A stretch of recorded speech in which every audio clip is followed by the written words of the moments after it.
She sat among the forgotten, the weight of silence pressing heavier than any chain.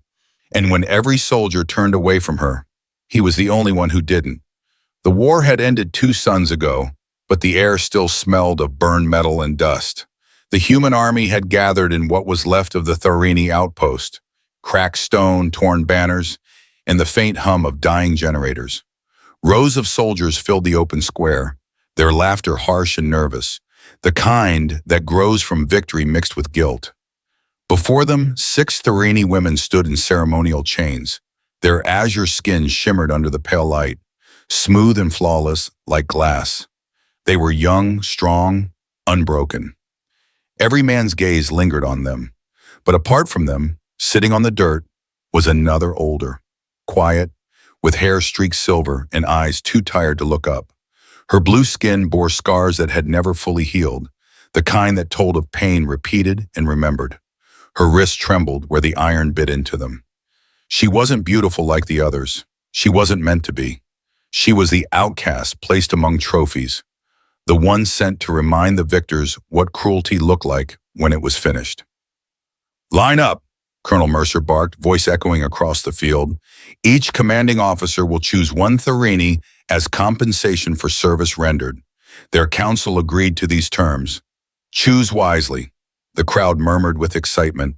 Some laughed. Others whispered wagers. Lieutenant Corrin elbowed the man beside him.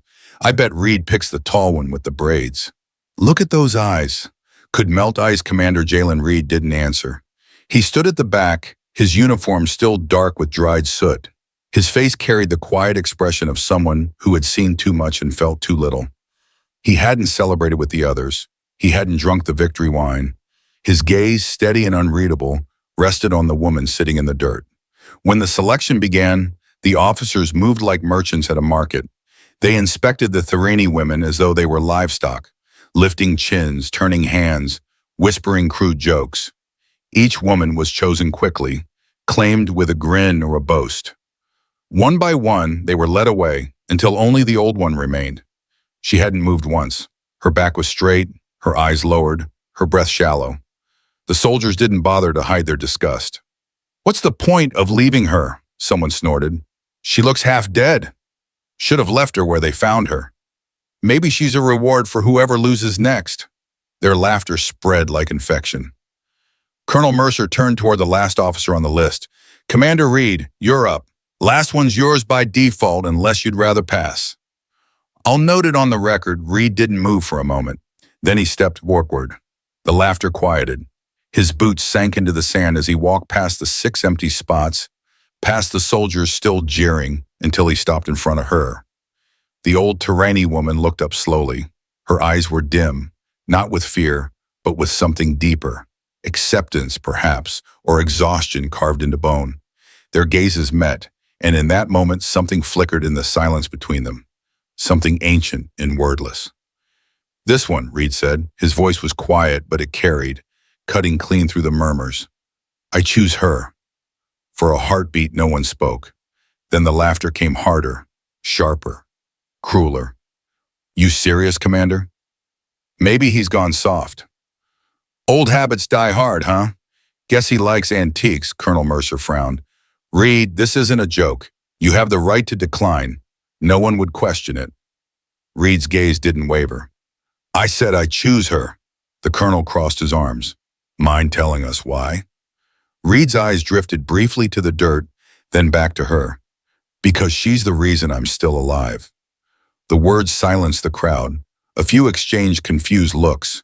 Others smirked, thinking it was another riddle from the famously reserved commander. But the old woman's lips parted ever so slightly, and a tremor crossed her expression. Shock, recognition, maybe pain. Mercer studied him for a long moment, then exhaled sharply. "Fine. Your record, your choice. Take her and sign the claim." He turned to the others. "Show's over. Move out." As the soldiers dispersed, some shaking their heads, others still laughing, Jalen knelt in front of her. The metal around her wrists clinked softly as he reached out. "Can you stand?" he asked.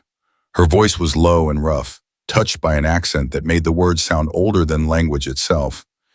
You should not have chosen me, human. I know, he said, but I did. For a moment, she didn't move. Then she placed her trembling hand in his. Her skin was cold, her pulse weak but steady. He helped her rise, steadying her when she faltered. She was taller than him by a few inches, her frame still carrying the echo of the strength she once had. Around them, the world had gone quiet. Only the wind moved, curling dust between broken vehicles and the remnants of banners that once claimed victory. They walked past the line of soldiers, past the rusting machines that had devoured 1,000 lives. Reed kept his eyes ahead. Every step felt like walking against a current of judgment. The woman's chains dragged lightly across the ground, leaving faint lines in the dirt like the first strokes of a story no one had yet read. Inside the abandoned hangar that now served as his quarters, he unfastened her cuffs. Her wrists were raw. He poured water from a canteen and handed it to her. She hesitated, staring at the metal container as though it were a trick. "It's clean," he said. "Drink." She obeyed, though her hands shook. The water ran down her chin, leaving dark spots on her faded garment. When she finished, she set the canteen down carefully and met his gaze. "You remember," she whispered. "Yes," his voice was soft. "The jungle. The ambush. You saved me."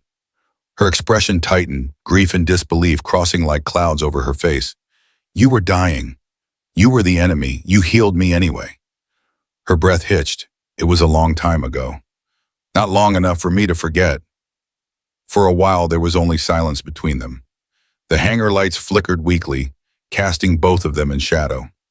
Reed sat opposite her, studying the woman who had once risked her life for his. Her face bore the map of years, lines, scars, stories etched deep, but her eyes still held that same quiet fire. "You shouldn't have chosen me," she said again, but her voice trembled now. He shook his head. "I think I was always going to." Her eyes glistened, though she blinked the tears away before they could fall. "They will despise you for it." "They already do." A faint, bitter smile curved her lips. "Then you are a fool, Commander." "Probably," he said, "but I'd rather be a fool who remembers mercy than a man who forgets who saved him." Outside, the last light of the day faded beyond the wreckage, leaving the world washed in dim blue. The wind pushed softly through the hangar's broken windows, carrying the scent of dust and distance. She looked at him for a long moment, her voice barely audible when she spoke again. "You don't know what choosing me will cost you." He met her eyes, steady and certain. "I already paid the price once. I can pay it again." For the first time, the corner of her mouth lifted. Not a smile, not really, but something close, fragile, like the echo of one remembered from another lifetime. And in that fragile quiet, between ruin and redemption, two souls who had once been enemies sat together, bound not by war or command, but by the simple, impossible act of kindness that neither of them had ever been able to forget. The night pressed heavy around the outpost, its silence broken only by the low hum of generators and the faint crackle of fires dying in the distance. Commander Jalen Reed sat against the metal wall of his quarters, eyes fixed on the shadowed figure across the room. Myra lay curled on the cot, breathing shallowly, her body still trembling from exhaustion. Her chains were gone, but the marks they left remained, pale bands against blue skin. He hadn't slept. Every time he closed his eyes, he saw the jungle again. The screams, the smoke, the blood-soaked leaves, and her face half hidden by the green glow of alien biolight, kneeling beside him as she pressed her hand against his wound. No hatred then, no fear. Just a quiet, desperate mercy that made no sense in the chaos of war. A soft sound broke his thoughts. Myra stirred, turning her head toward him. Her voice was faint but steady. "You still watch me. Even now, I'm making sure you're breathing," he said. "I've been breathing for many years too long." He looked down, fingers curling around the edge of the cot. "That's not something to apologize for." Her lips twisted. "Among my people, it is." She sat up slowly, the old fabric of her dress whispering against the cot. The light from a small lamp touched her face, showing lines carved by time and sorrow. Her eyes, though dim, caught the reflection of that light like the last glimmer of stars before dawn. "When you found me," she said, "I thought it was punishment. That I was meant to sit there until death took pity. But you—" She stopped, searching for the word. You made the wrong choice. Maybe, he said, but I don't regret it. She laughed softly, though it sounded more like a sigh. Regret is not a word you understand, human. You live by orders, not by memory. Then why do I remember you? She froze. The question hung in the air like something alive. After a long pause, she looked away. You shouldn't. I can't forget, he said. You saved my life, Myra. I was bleeding out in your jungle. My squad was gone. You could have left me there, but you didn't. Her shoulders tensed. You think I did it for you? Didn't you? I did it for myself, she whispered. Because I was tired of watching things die. Because I was tired of choosing sides. He studied her face in the half-light. You were a medic then.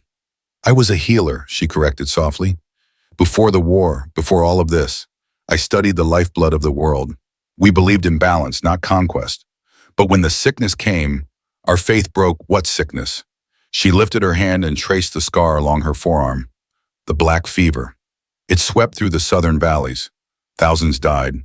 I created a treatment, unstable, dangerous, but it worked. For every 100 it saved, 10 were marked like me. The body changed. The weight came, the color dulled, drilled. The unmarked began to fear us. They said we carried the curse of our grief. She laughed again, bitterly. They called us heavy with sorrow. We became untouchable. Jalen's chest tightened. And they cast you out?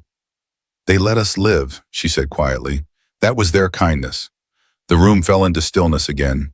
Outside, wind brushed through broken metal, whispering through the ruins like ghosts. Jalen tried to imagine her then, young, strong, standing among the dying, trying to save them while her people turned their faces away. I never knew, he said. You weren't meant to, she replied. Humans saw us as warriors. You didn't see the healers buried beneath the ashes. He hesitated, then asked the question that had been gnawing at him since the ceremony. Why were you in that camp, Myra? The others said you were a war criminal. Her breath caught, and for a moment she said nothing. Then she lifted her eyes to his, and he saw the weight of years settle behind them. Because I betrayed them, she said simply. Both sides, he frowned. What do you mean? There was a weapon, she said, a toxin made from the spores of the same fever that marked us. My people wanted to unleash it on your army, to make you suffer as we had. But the spores don't see the difference between human and Therini. Once released, it would have destroyed everything. I tried to stop them. You stopped a genocide, he said quietly. I destroyed the research facility. It killed my team. They blamed me. The humans found me later and assumed I had been part of the weapon project. They never asked questions. Jalen's hands clenched. They tortured you. She didn't answer, but her silence was enough. The flicker of light caught on the scars at her neck, thin lines like threads pulled too tight. He felt something heavy sink inside him. Anger, grief, admiration, all tangled together. You saved both our worlds, he said, and no one knows. They don't want to know, she murmured. Heroes make poor slaves. He leaned forward, voice firm. You're not a slave anymore. She looked at him for a long time, her expression unreadable. Then what am I? He hesitated, then said softly, someone who deserves to be remembered. For the first time, her composure broke. Her eyes filled with quiet tears she didn't bother to hide. You speak as though remembering me will change anything. It already has, he said. Her gaze lingered on him, searching his face for something she couldn't name. You're not the man I pulled from the jungle, she said. I'm not, he admitted. That man was still trying to believe the war had meaning. And now? Now I'm just trying to find something worth saving. The wind rose outside, carrying the scent of rain from the eastern hills. A drop fell through the cracked ceiling, landing between them like a small heartbeat. Myra's voice was almost a whisper. You shouldn't have come back for me. I never left, he said. She closed her eyes, tears sliding down her cheeks. When she spoke again, her voice trembled with something between sorrow and disbelief. They'll come for me soon. Your people don't forgive those who make them question themselves. Then we'll leave before they do. She looked up sharply. Leave? There is nowhere to go. There is always somewhere.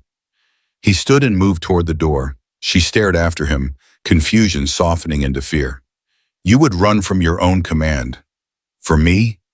He turned back to her, and for a moment his expression was bare, stripped of the discipline and armor he'd built over years of war. You once said you were tired of watching things die. So am I. For a long moment she didn't move. Then she rose slowly from the cot, every motion deliberate, painful. The years weighed on her body, but there was still strength in the way she stood, in the way she refused to bow. When she reached him, she stopped just a step away. If we leave, she said softly, you'll lose everything you've built. He looked at her, eyes steady. Maybe everything I built deserves to be lost. She drew in a shuddering breath. You are a strange man, Jalen Reed. Maybe, he said, but I'm the one you saved. Her hand trembled slightly before she rested it against his chest, feeling the steady rhythm of his heart. I thought mercy was weakness, she whispered. Perhaps I was wrong. Maybe mercy is the only strength left, he said. They stood there in the dim light, two survivors surrounded by ghosts, bound not by victory or duty, but by a single act of defiance that had somehow turned into something greater. Outside, the rain began to fall, washing the dust from the ruins. Inside, silence stretched between them, no longer empty, but alive with the fragile beginning of something neither of them dared to name. Dawn broke slowly, bleeding through the clouds in dull streaks of amber and gray.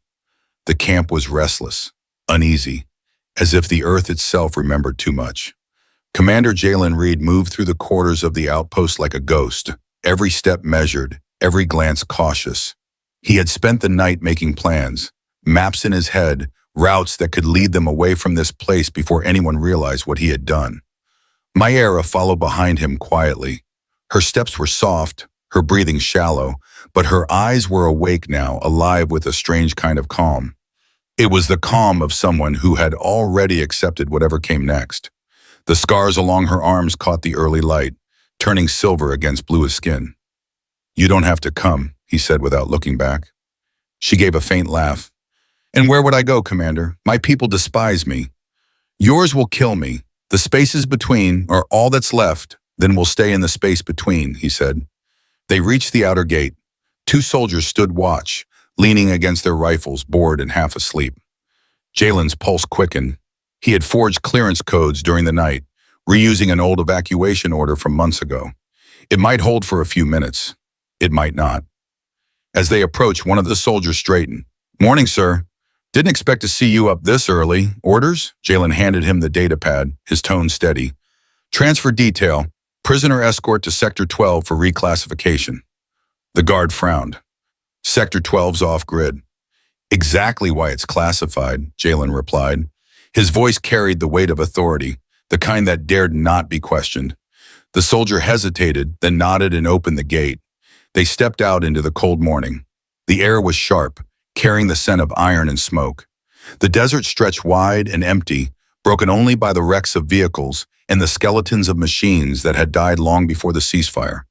They walked for nearly an hour before the outpost disappeared behind them, swallowed by heat haze. Mayra stopped once to catch her breath. You shouldn't have done this, she murmured. They'll come for you.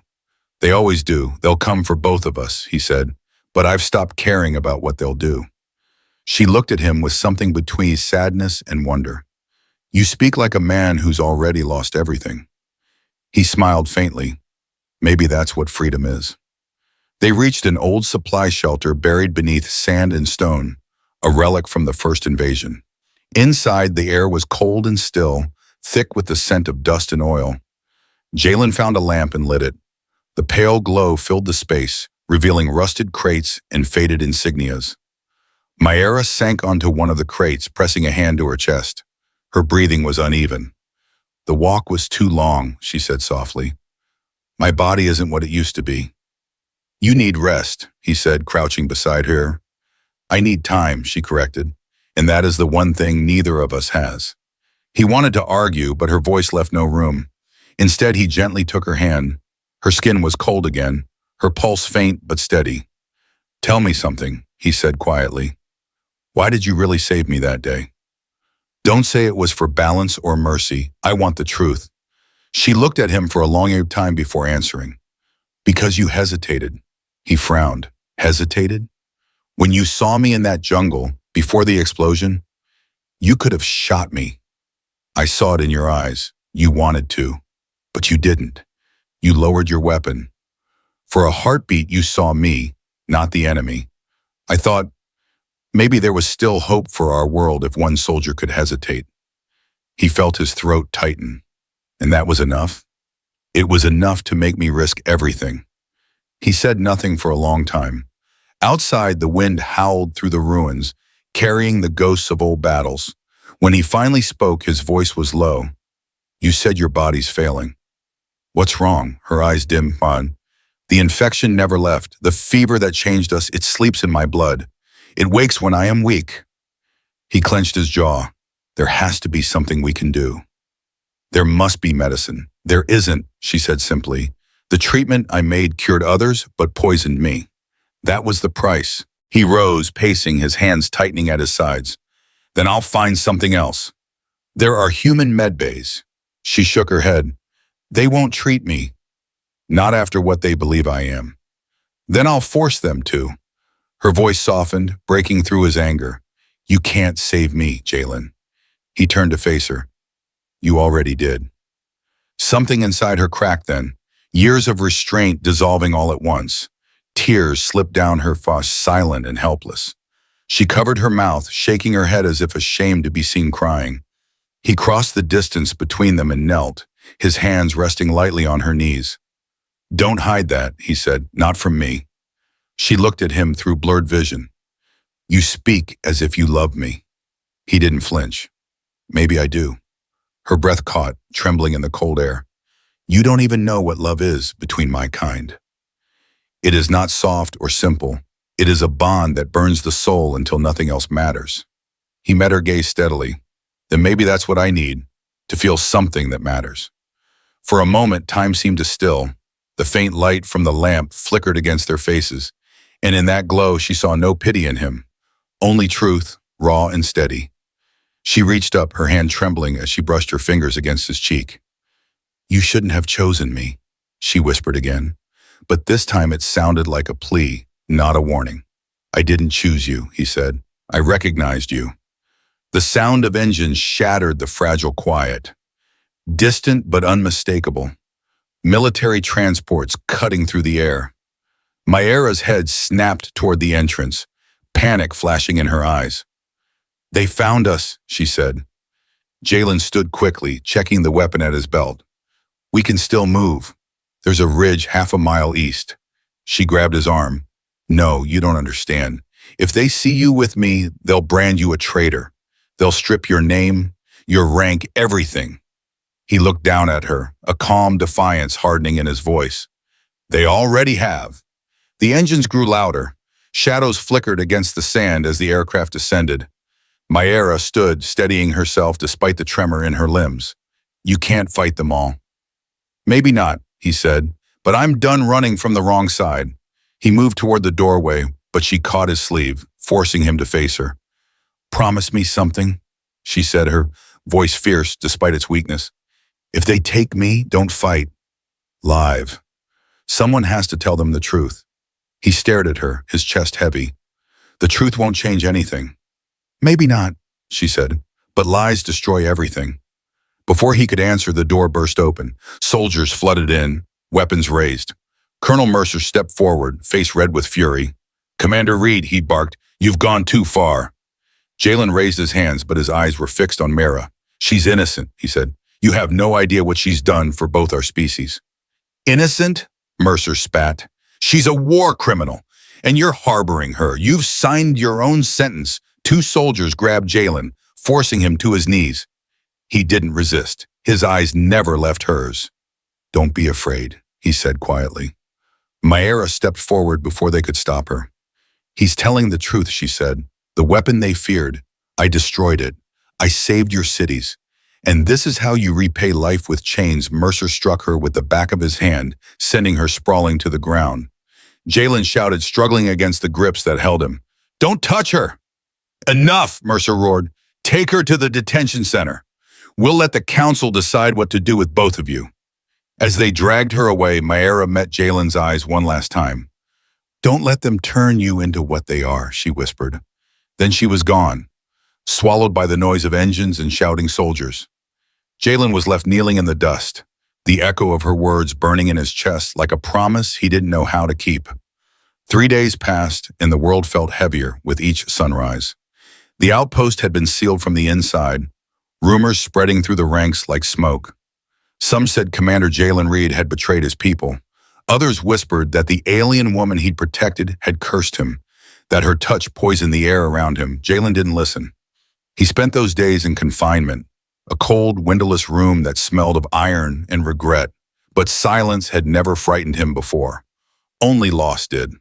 The door finally opened on the fourth morning. A pair of soldiers entered, their eyes avoiding his. Behind them stood Colonel Mercer, his uniform spotless, his tone calm but sharp enough to cut glass. "You've been summoned, Commander? The High Council wants you present at the tribunal." They requested her as well. Jalen's heart tightened. "She's alive." "For now," Mercer said. "But if you want to keep her that way, I suggest you control whatever foolish impulse made you throw your career away." They led him through narrow corridors that smelled of oil and dust, past soldiers who turned their backs as he passed. When they reached the main courtyard, the light nearly blinded him. Rows of officers stood in formation before a temporary stage draped in white banners marked with both human and Thorani symbols.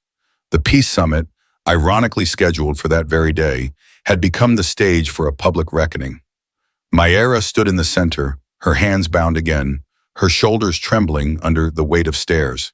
She looked weaker now, her breathing ragged, but her eyes were steady. The soldiers at her side shoved her forward. The council leader, an older woman named Delane, addressed the crowd. "Commander Jalen Reed stands accused of violating Article 9, harboring an enemy prisoner and resisting lawful command. The Thorani captive known as Mayera of the Eastern Branch stands accused of biological warfare and sabotage against both species. The council will hear evidence before judgment." Mercer stepped forward, data tablet in hand. This woman led a division of Thorani scientists responsible for developing a spore-based weapon that would have wiped out every human settlement on this continent. "The only reason we're not corpses is luck and incompetence." Mayra raised her head. "You call mercy incompetence?" Gasps rippled through the assembly. Mercer's face darkened. "You have no right to speak here." Jalen's voice broke through the noise. "She has every right. She saved us all." The crowd stirred again, whispers rising like wind. Delane's gaze cut through the air. "Explain yourself, Commander." Jalen took a slow breath and stepped forward. 3 years ago, during the siege of Arvin Valley, intelligence reported a Thorani weapon capable of destroying both species. That report was never verified because the facility exploded before deployment. Everyone assumed sabotage from within their ranks. "The truth is standing right in front of you." He looked at Mayera. "She destroyed it. She risked her life to stop a weapon that would have ended every living thing on this planet. My unit survived that day because of her. I would be dead if she hadn't helped me." Mercer laughed coldly. "You expect us to believe that? Out of every alien you could defend, you picked this one. Old, broken, guilty. She's manipulated you, no," Jalen said quietly. "She taught me what humanity should look like." The crowd fell silent. The line hung in the air, heavy and dangerous. He continued, voice growing stronger. "You call her enemy, but I've seen more compassion in her than in half the officers standing here. You call her criminal, yet every city still standing owes her its life. You call me traitor. Fine. Then I'll wear the name if it means telling the truth." Delane studied him, her expression unreadable. "Do you have proof of these claims?" Jalen reached into his uniform pocket and produced a small metallic device. "I recovered this from the ruins of the research facility.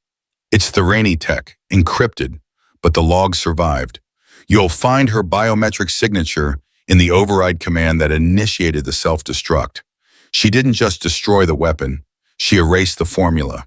She made sure it could never be rebuilt." Delane gestured to a technician who took the device and connected it to a scanner. The crowd held its breath as the data projected into the air, lines of alien script flashing green, then translating into human language. Mayera's name appeared beside the activation code. The silence that followed was absolute. Mercer's face drained of color. This doesn't prove motive, he snapped. For all we know, she did it to save her own people. She had no people left. Jalen cut in. They called her cursed. They left her to die. She saved the world that rejected her. Delane's eyes shifted to Mara. Is this true? Mara's voice was barely above a whisper. I did what had to be done. The world deserved another chance, even if it didn't want me in it. Her knees buckled, and Jalen moved instinctively to catch her. The soldiers raised their weapons, but Delane lifted a hand to stop them. Let him, she said quietly. He eased Myra to the ground, her body trembling. Her pulse fluttered weakly under his fingers. Stay with me, he whispered. She smiled faintly. You shouldn't have come back for me. You shouldn't have left me alive, he murmured, his throat tightening. Her eyes glistened. We're even then. Delane stepped closer, her voice softer now. Myra of the Eastern Branch, your actions spared countless lives. On behalf of both councils, I grant you exoneration and recognition as a peacemaker. But Myra was no longer listening. Her gaze was fixed on the sky, where twin suns bled through the clouds. It's strange, she said weakly, how beautiful the light looks when it finally reaches you. Jalen's heart clenched. Don't go.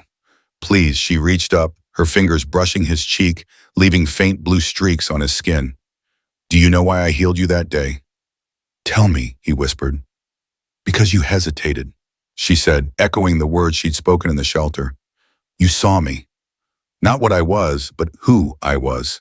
And that made me believe maybe we were still worth saving. Her hand fell away, and her body went still. The air seemed to stop with her. Jalen bowed his head, tears falling freely now, his voice breaking. She's the reason, he whispered. She's the reason I still believe. The crowd stood frozen, not in triumph but in reverence. Even Mercer didn't speak. Delane placed a hand on Jalen's shoulder. She'll be remembered, she said quietly. He didn't answer. He just held her hand one last time before the medics came. When they lifted her away, the chains that had bound her clinked softly like a song fading into silence. Weeks later, the first peace accord was signed under new terms: equal representation, shared research, and a new clause called the Myra Provision. No prisoner, human or Thorani, could be detained without humane conditions and independent review. Jalen's name appeared at the bottom of the document beside hers. He had been stripped of rank, dismissed without honors, but he didn't care. Titles were for those who hadn't learned what sacrifice meant. Months turned into years. A memorial stood at the heart of the new city, two figures carved from obsidian and crystal, their hands almost touching, separated by a single breath of air. Beneath it, a line engraved in both languages read, "She gave the world back to those who had forgotten how to see it." Jalen visited often, bringing flowers that faded too quickly under the twin suns.